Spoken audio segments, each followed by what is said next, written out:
नमस्ते बच्चों, मैं Dimple Bhatt Shrimati JMJ high school Sertha, जिला गांधीनगर 10वीं कक्षा के इस क्लास में आपका स्वागत करती हूँ।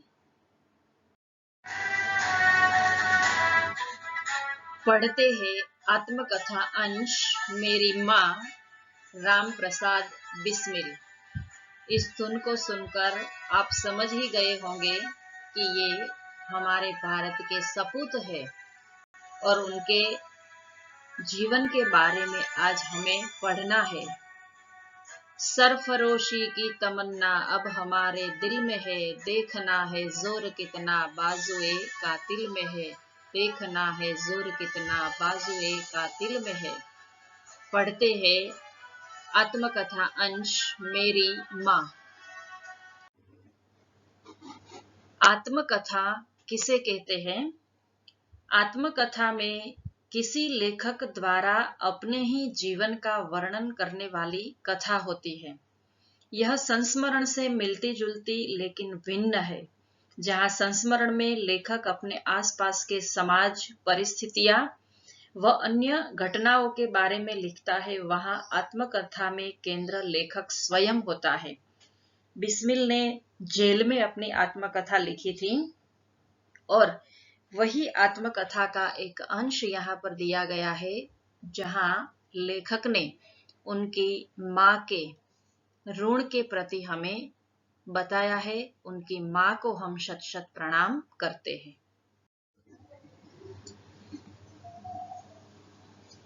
राम प्रसाद का जन्म शाहजहांपुर उत्तर प्रदेश में एक साधारण परिवार में हुआ था। उनके जन्म के कुछ वर्ष पहले ही उनके पितामह रोजी रोटी की तलाश में ग्वालियर के अपने गांव से आकर यहाँ बसे थे। पिता साधारण पढ़े लिखे थे। कचहरी में सरकारी स्टाम्प बेचकर परिवार का पालन किया तथा बच्चों को शिक्षा दिलाई। उर्दू मिडिल की परीक्षा में 2 बार असफल होने पर अंग्रेजी मिडिल की पढ़ाई की। स्वाध्याय से बांग्ला भाषा सीखी। आरंभ में आर्य समाज की प्रवृत्तियों से जुड़े, बाद में क्रांतिकारी संगठन में सक्रिय हुए। काकोरी रेल डकैती कांड का मुख्य अभियुक्त मानकर इन्हें फांसी की सजा हुई और वे शहीद हो गए। आरंभ में राम तथा अज्ञात नाम से पत्र पत्रिकाओं में लिखते रहे।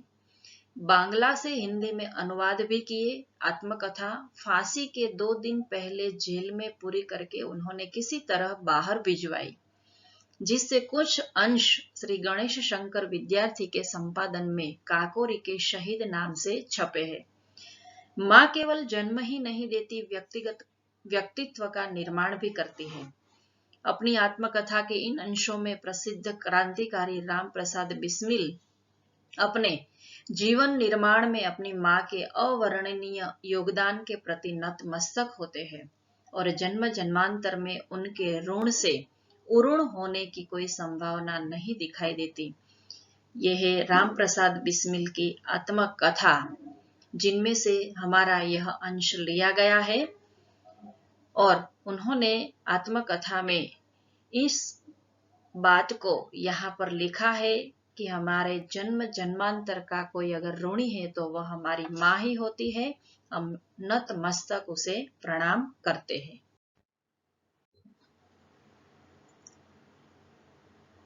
लखनऊ कांग्रेस में जाने के लिए मेरी बड़ी इच्छा थी।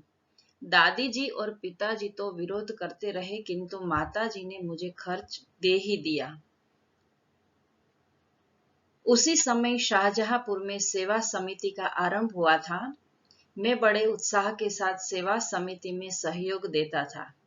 पिताजी और दादी जी को मेरे इस प्रकार के कार्य अच्छे न लगते थे, किंतु माताजी मेरा उत्साह भंग न होने देती थी, जिनके कारण उन्हें अक्सर पिताजी की डांट फटकार तथा दंड सहन करना पड़ता था। यहाँ पर शाहजहांपुर में एक सेवा समिति का आरंभ हुआ था। उनके पिताजी और दादाजी ने मना किया कि तुम्हें नहीं जाना है, लेकिन माँ ने खर्चा भी दिया और मेरा उत्साह भी बढ़ाया। वो कभी मेरा उत्साह जो है वह भंग होने देती नहीं थी। ये है बिस्मिल जी के पिताजी, जिसका नाम था मुरलीधर। और ये है उनकी माता जी, जिनका नाम था मूलमती।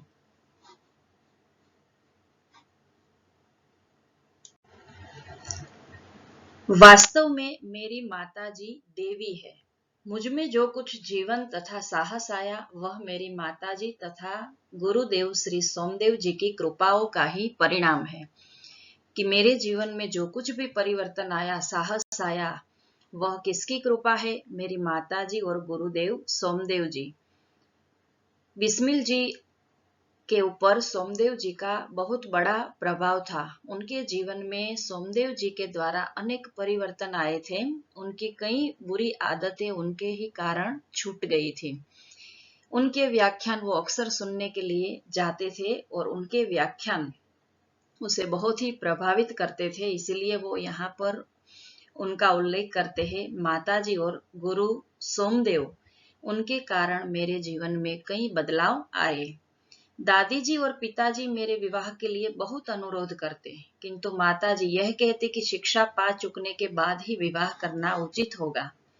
माताजी के प्रोत्साहन तथा सद्व्यवहार ने मेरे जीवन में वह दृढ़ता उत्पन्न की कि किसी आपत्ति तथा संकट के आने पर भी मैंने अपने संकल्प को न त्यागा। कि उनके सद्व्यवहार यानी अच्छे व्यवहार और उनके बार बार मुझे प्रोत्साहन देने के कारण मेरे जीवन में एक दृढ़ता उत्पन्न हो गई और जीवन में संकटों और आपत्तियों का किस प्रकार सामना किया जाता है वह मैं सीख गया और अपने संकल्प पर मैं अड़िग रहा। एक समय की बात है कि मेरे पिताजी दीवानी मुकदमे में किसी पर दावा करके वकील से कह गए थे कि जो काम हो वह मुझसे करा ले। वो बाहर गए हुए थे, तभी हमारे घर में वकील आया। कुछ आवश्यकता पड़ने पर वकील साहब ने मुझे बुला भेजा और कहा कि मैं पिताजी के हस्ताक्षर वकालत नामे पर कर दूं। हस्ताक्षर यानी दस्तखत, और वकीलात नामा जो है वह किसे कहते हैं, देखते हैं। वकालतनामा एक ऐसा दस्तावेज है कि जिसके द्वारा वकील और उसका क्लाइंट आपस में बंध जाते। वकालतनामा के जरिए कोई व्यक्ति किसी वकील को नियुक्त करके उसके द्वारा कोर्ट में वाद दाखिल करता है और अपने वाद की पैरवी अपने वकील से कराता है। वकालतनामा ही वो एक ऐसा दस्तावेज है जिसके द्वारा कोर्ट के अंदर कोई व्यक्ति अपना वाद अपने वकील के द्वारा लड़ता है। तो ऐसा वकालतनामा लेकर वकील हमारे घर आए थे, तो मैंने दस्तखत करने से मना कर दिया और कह दिया कि यह तो धर्म का विरुद्ध है, धर्म के विरुद्ध का कार्य है। इस प्रकार का पाप मैं कदापि कर सकता नहीं, कि ये पाप मैं नहीं कर सकता, यह तो धर्म के विरुद्ध का काम है। मैं पिताजी के हस्ताक्षर कैसे कर सकता हूँ? वकील साहब ने बहुत समझाया कि मुकदमा खारिज हो जाएगा, यानी डिसमिस, तुम्हारा मुकदमा खारिज हो जाएगा। किंतु मुझ पर कुछ भी प्रभाव न हुआ, न मैंने हस्ताक्षर किए।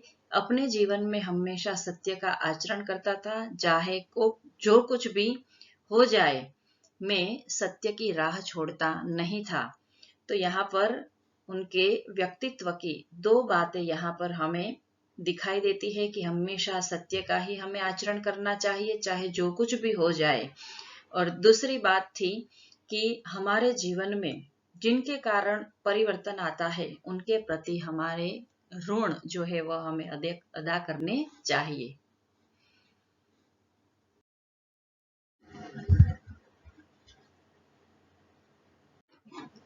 11 वर्ष की उम्र में माताजी विवाह कर शाहजहांपुर आई थी।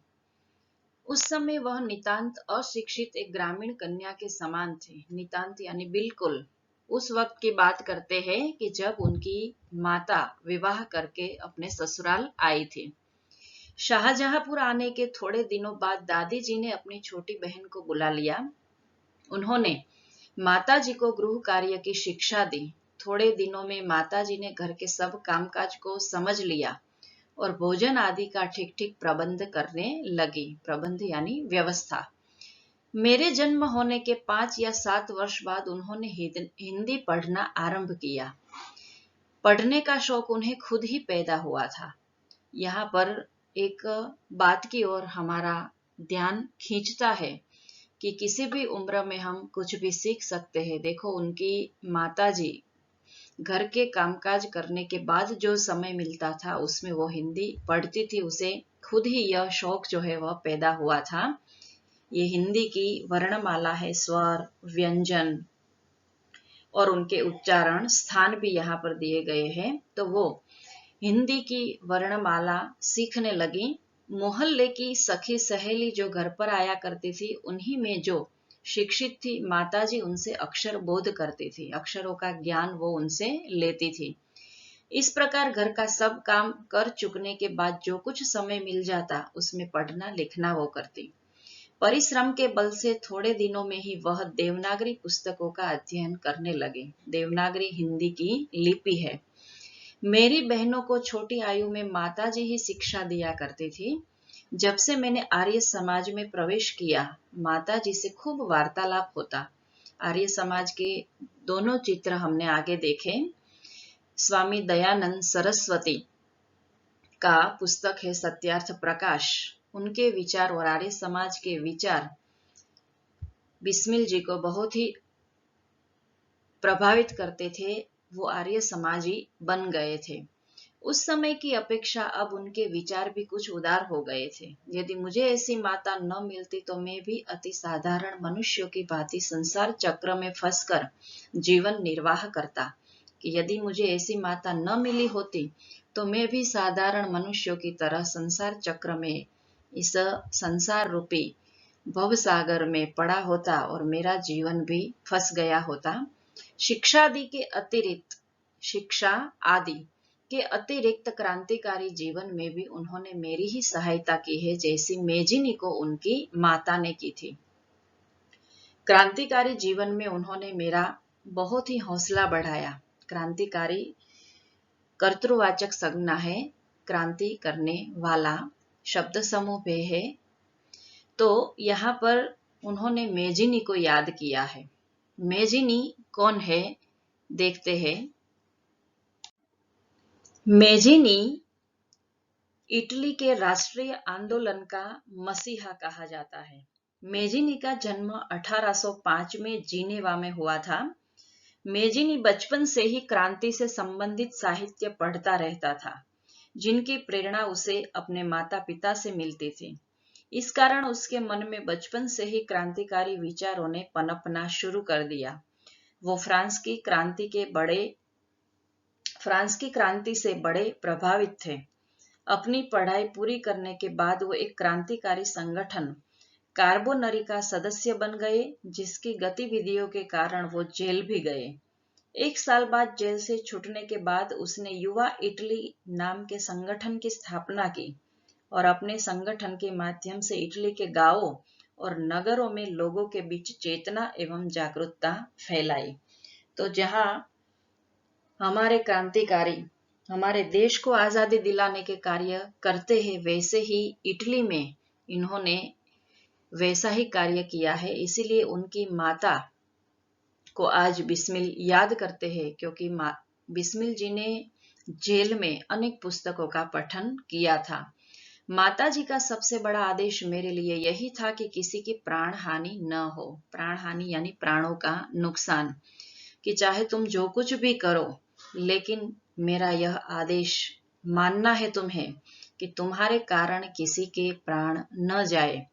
उनका कहना था कि अपने शत्रु को भी कभी प्राण दंड न देना, कि भले वो कैसा हमारा शत्रु है, भले ही वो हमारा चाहे दुश्मन हो, लेकिन उसे भी प्राण दंड देने का हमारा कोई अधिकार होता नहीं है। उनके इस आदेश की पूर्ति करने के लिए मुझे मजबूरन 2-1 बार अपनी प्रतिज्ञा भी भंग करनी पड़ी थी। तो इन परिच्छेद में हमने क्या देखा कि उनकी माता की पढ़ाई के प्रति रुचि है और वो हिंदी पढ़ना लिखना शुरू करती है, और दूसरा कि उनका आदेश था कि मेरे कारण किसी की प्राण हानि न हो।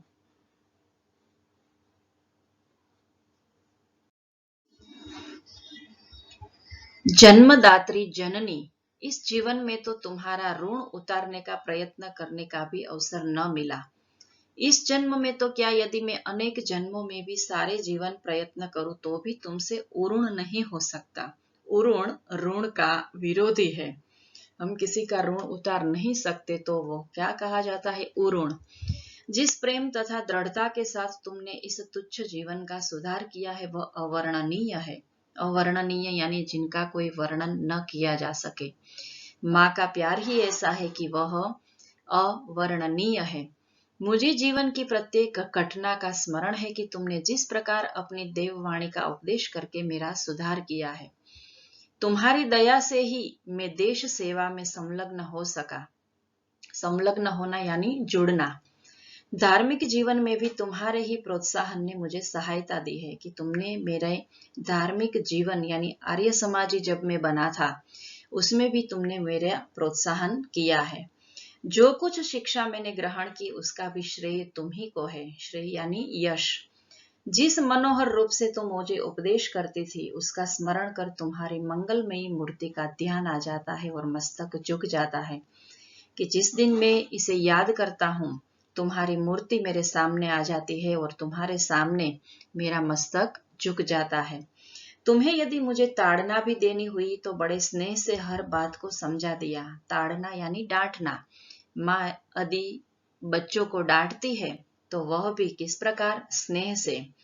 जिस प्रकार कुम्हार कोई घड़ा बनाता है तो बाहर से उसे वो पीटता है लेकिन अंदर से उसे सहारा देता है, उसी प्रकार माँ भी हमें बाहर से वो डांटती है लेकिन अंदर तो वह स्नेह से हमें समझाती रहती है। यदि मैंने धृष्टता पूर्वक उत्तर दिया तब तुमने प्रेम भरे शब्दों में यही कहा कि तुम्हें जो अच्छा लगे करो, किंतु ऐसा करना ठीक नहीं, इसका परिणाम अच्छा न होगा। कि मैंने कई बार उनके साथ धृष्टता पूर्ण व्यवहार किया था लेकिन अंत में उन्होंने मुझे यही कहा था कि तुम्हें जो अच्छा लगे वह करो, लेकिन इनका परिणाम अच्छा आएगा नहीं। जीवनदात्री, तुमने इस शरीर को जन्म देकर केवल पालन पोषण ही नहीं किया बल्कि आत्मिक, धार्मिक तथा सामाजिक उन्नति में तुम ही मेरी सदैव सहायक रही हो। जन्म जन्मांतर परमात्मा ऐसी ही माता दे। यहाँ पर बहुत ही सुंदर प्रार्थना की है ईश्वर से उन्होंने कि तुमने सिर्फ मुझे जन्म देकर मेरा पालन पोषण ही नहीं किया लेकिन मेरी आत्मा की उन्नति की है, मेरे धार्मिक जीवन की उन्नति की है और मेरी सामाजिक उन्नति भी तुम ही ने की है।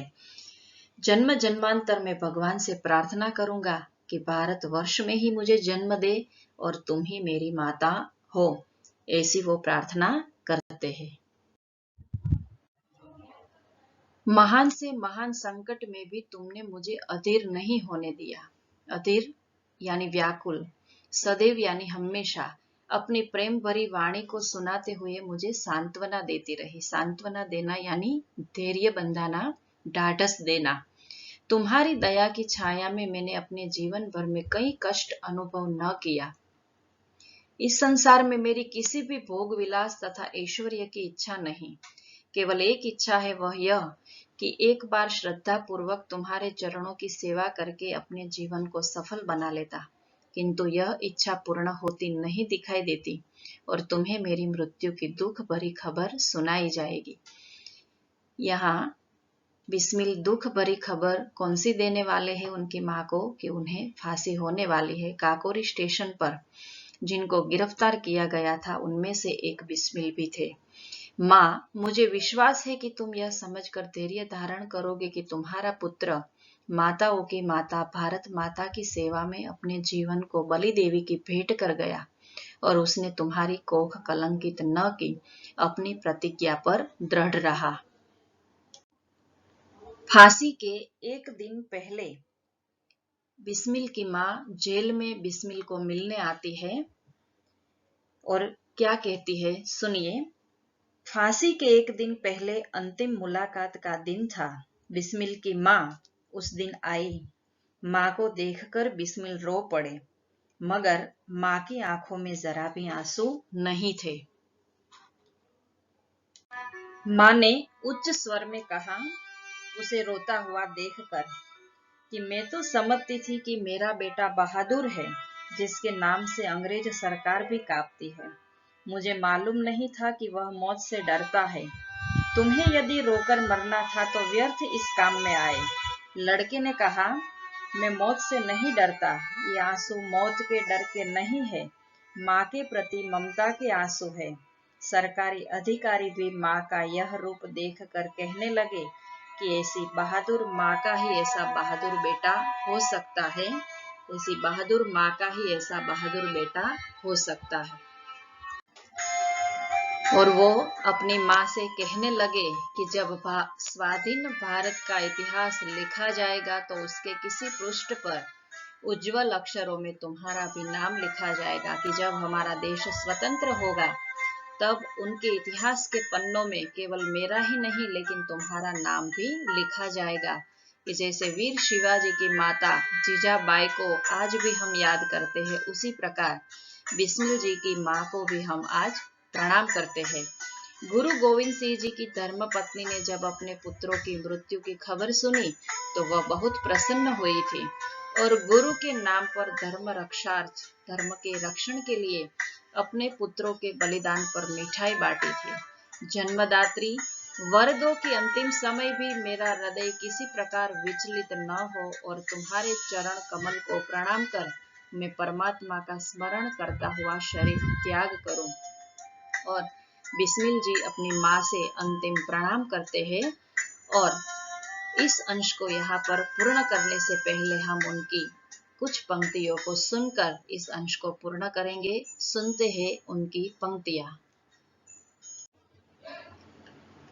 मालिक तेरी रजा रहे और तू ही तू रहे, बाकी न मैं रहूं न मेरी आरज़ू रहे, जब तक कि तन में जान रगों में लहू रहे, तेरा ही जिक्र या तेरी ही जुस्तजू रहे, तेरी ही जुस्तजू रहे। बिस्मिल को और उनकी माँ को शत शत प्रणाम। वंदे मातरम।